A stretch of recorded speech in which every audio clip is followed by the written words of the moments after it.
Naam, ni siku ya mwisho ya riadha za wasio na uwezo wa kusikia. Mashindano haya yamekuwa katika uga wa Moi Sports Center Kasarani. Nijiunge basi na mwanahabari mwenzangu Davis Mberi ambaye amekita kambi katika uga huo, atueleze siku ya mwisho mambo yako yakoje. Hapo jana niliacha Kenya wakiwa kidedea katika jedwali la medali. Je, wapo kidedea ama kuna majamaa ambao wamewapiku? Davis Mberi ya Viwanjani wako, mambo yakoje?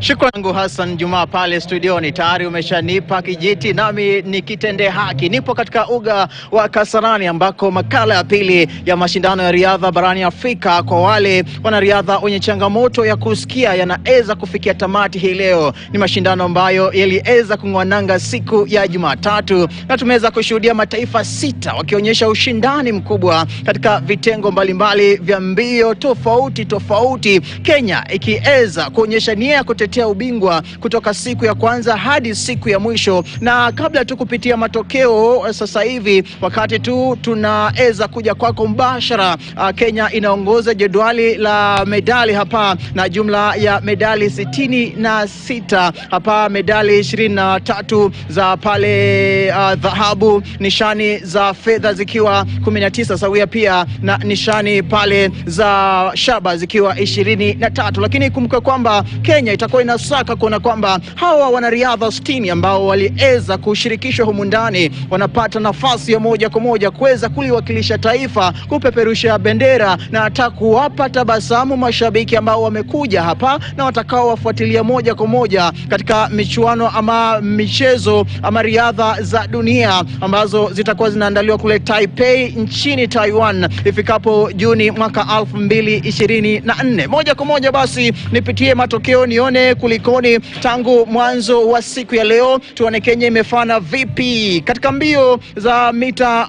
200 hasa kwa wanawake. Wamira Beryl aliweza kufana zaidi akiweza kuweka muda wa hapa sekunde 26.24. Famba Linet aliweza kuibuka nafasi ya pili akiweza kutumia muda wa hapa sekunde 27.12. Alafu Adhiambo Pamela akafunga 3 bora, akaonyesha kwamba Kenya tuna uwezo tena wa kutimka kama duma hivi, akimaliza nafasi ya 3 ndani ya muda wa dakika 27.57. Upande wa wanaume katika mbio hizi za mita 200 walikuwa dada na kaka, wakasema kwamba pale Kasarani watatutambua na majina yote mawili, si mwingine bali ni huyu kakake Beryl Wamira ambaye ni David Wamira, akiweza kuonyesha ubabe wake hii leo ndani ya mbio hizi za mita 200 kwa wanaume, akimaliza ndani ya muda wa sekunde 22.33, huku Caleb Walter akija nafasi ya pili ndani ya muda wa sekunde 22.45. Alafu Muyeho Elijah, jina hili bwana linanikumbusha hasa eneo la magharibi mwa Kenya. Hata hivyo alitimka ndani ya sekunde 22.89. Hizo zikawa mbio za hasa mita 200 pakubwa ambazo ziliweza kufungua hasa siku ya leo. Tuangazie mbio za mita 10,000 kwa wanawake. Humu ndani tuliweza kushuhudia Kendagor Grancy akiweza kutoa ubingwa ndani ya muda hapa wa dakika 42 sekunde 20.07, huku Kimani Sil akiweza kuja nafasi ya pili ndani ya muda wa dakika 42 sekunde 22.81. Alafu naye Kwaresa Justa akiweza kumaliza nafasi ya 3 ndani ya muda wa dakika 42 na sekunde 29.18. Kumbuka kwamba Kendagor Grancy anashiriki mashindano haya kwa mara ya kwanza pakubwa, na ukizingatia ameweza kutamba zaidi katika mashindano yaliyopita na pakubwa. Kumbuka kwamba pia kule Brazil aliweza kutamba zaidi na kuzungumza mengi. Sitotaka kumwaga mtama mbele ya kuku wengi, nizungumze mengi na kuharibu mchuzi. Nipo naye mbashara, yupo nasi kwenye KTN News. Karibu zaidi kwenye KTN News. Kwanza tu tuanze tu, unahisi vipi kutawala katika mbio hizi za wanawake mita 10,000? Na feel vizuri sana. na nimekuwa nikitrain huko Eldoret pamoja na watu wanao uwezo wa kusikia, na wamekuwa wakinisukuma kabisa ili niweze kuparticipate kwa hii mchezo.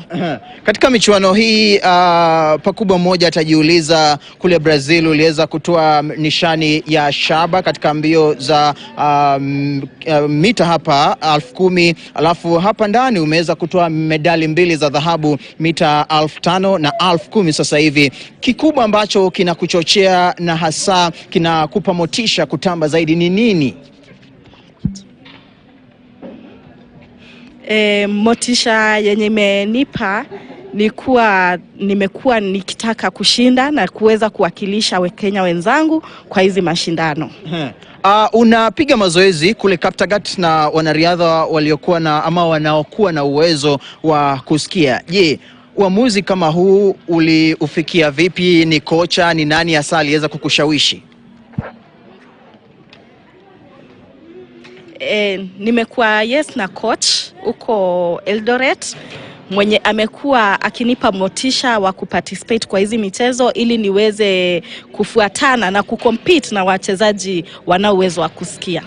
Kwa mashabiki ambao wamekuja hapa, je, unawahakikishia nini wakati unaenda sasa kuwakilisha Kenya katika riadha za dunia, hasa kwa wale wanariadha wenye changamoto ya kusikia? Tutarajie nini kutoka kwako bwana? Na wahakikishia lazima nitachapa wale wachezaji wa nchi zingine na nitaweza kuleta gold kwa Kenya yetu. Shukrani sana na kila laheri. Asante. Huyo amekuwa Grancy Hassan akitueleza kuhusu mafanikio yake ambayo ameweza kuyaweka hii leo katika makala haya ya pili ya riadha za dunia, hasa kwa wale wanariadha wenye ulemavu wa kusikia. Hatutokosa pia kuangazia hasa mchezo mwingine ambao ulikuwa kusisimua zaidi. Hapa ni javelin, hasa kwa wanaume, ambako tuliweza kushuhudia Kenya ikiweza kuvunja rekodi. Huyu si mwingine bali ni Kelvin Kipkogei ambaye aliweza kurusha hapa mkuki umbali wa mita 56 na sentimita 50, akifuatiwa naye Okoth Stephen ambaye aliweza kumaliza nafasi ya pili akirusha mkuki wake katika umbali wa mita 50 na hapa sentimita 89. Alafu tukaweza kushuhudia pia humu ndani Kenya ikiweza kutoa medali zote 3 za dhahabu, pale fedha na shaba. Na kuzungumzia katika kitengo hiki cha urushaji mkuki, nipo naye Stephen, atakuwa ananieleza hasa nini kimemchochea, nini kilikuwa nyuma yake kuna kwamba hawa wapinzani wake anaweza kuweka kando na kuweza kupata nishani hapa ya fedha. Karibu zaidi kwenye KTN News, songea tu kidogo. Tuanze tu, leo unahisi vipi kuweza kuvalishwa pale medali ya fedha? Unahisi vipi bwana? Nahisi vizuri sana. Leo ilikuwa siku njema kabisa. Kutoka nianzie training yangu na mchezo huu in 2019 uko Turkey, nimeweza kuwa practice, lakini sija practice vile. Na nikiwa Turkey sikuweza kushinda, nilikuwa wa mwisho, lakini vile nilirudi Kenya nilidecide nitaendelea kutrain kabisa ili in the next championships niweze kushinda. Na hapo ndipo nilianza kuparticipate na kufanya practice in 2022, lakini sijafanya hiyo practice kwa muda mrefu.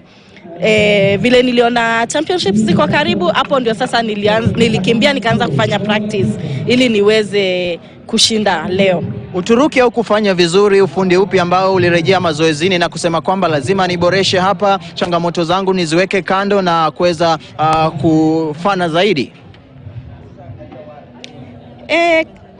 Sababu yenye siku perform vizuri nikiwa Turkey ni venye mkono wangu haikuwa inasikia vizuri, sikuwa najisi vizuri. Lakini nikaamua nikirudi Kenya sita kufa moyo, lakini nitaweza kuendelea kupractice ndio kwa hizi championships za Afrika niweze kucompete vizuri na niweze kushinda. Nani hasa anakupa motisha? Unajua nchini Kenya watu wanaangazia zaidi Yego. Ni yeye ambaye anakupa motisha kila siku kujituma? Role model wangu ni Yego, Na pia nimekuwa na wachezaji wengine wanaosikia wenye tumekuwa tukipractice na wao, wamekuwa wakinionyesha vile ninaweza rusha mkuki vizuri na naweza kusoma, kupata ideas kutoka kwao. Na pia wazazi pia wamenipa motisha ya kuniambia nifanye practice mingi ili niweze kushinda huu mchezo, na wakanionyesha pia through YouTube vile inafanywa. Kwa hivyo nimekuwa nikisoma sana. Changamoto zipi ambazo unapitia tukimalizia upande wako?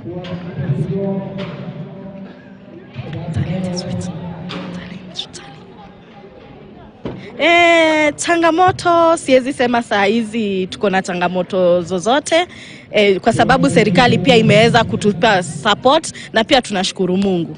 Kwa mashabiki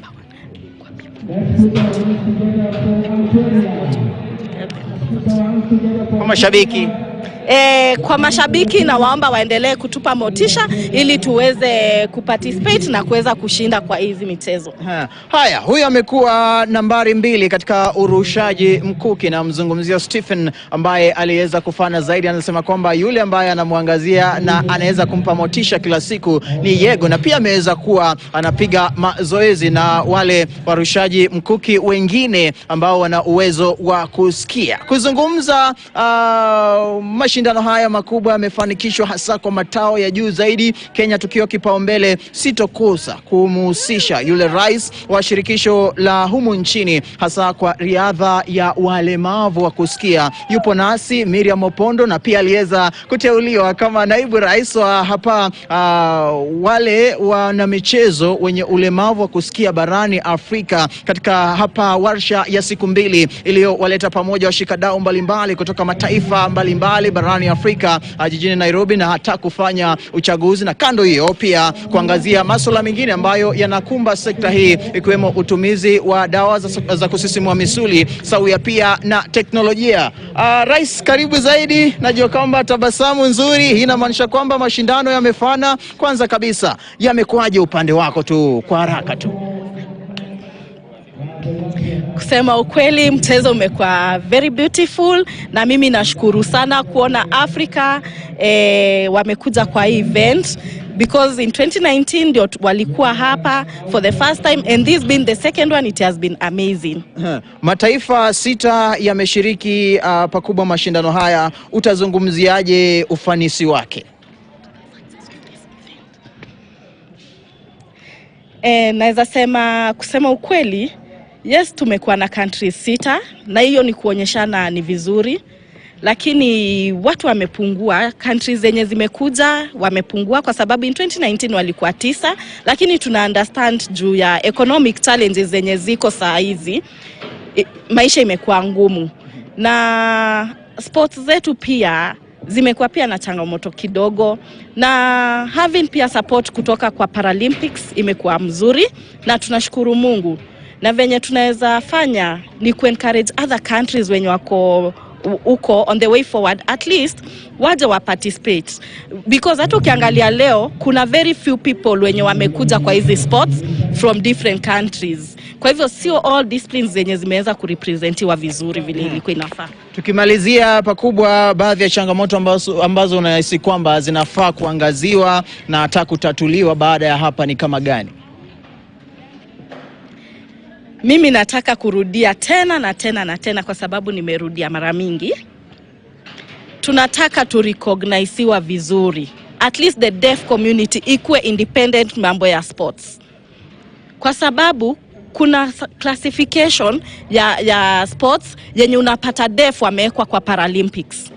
The ICOS wako na other levels tofauti. For example, tuko na Olympics, kuna Paralympics, kuna Special Olympics, na the 4th one tuko na Deaf Olympics, na zote ziko equal. Lakini unapata mara mingi the deaf sports zinawekwa behind, wana focus on the Paralympics sana, yenye imekuwa changamoto kubwa sana kwa Afrika.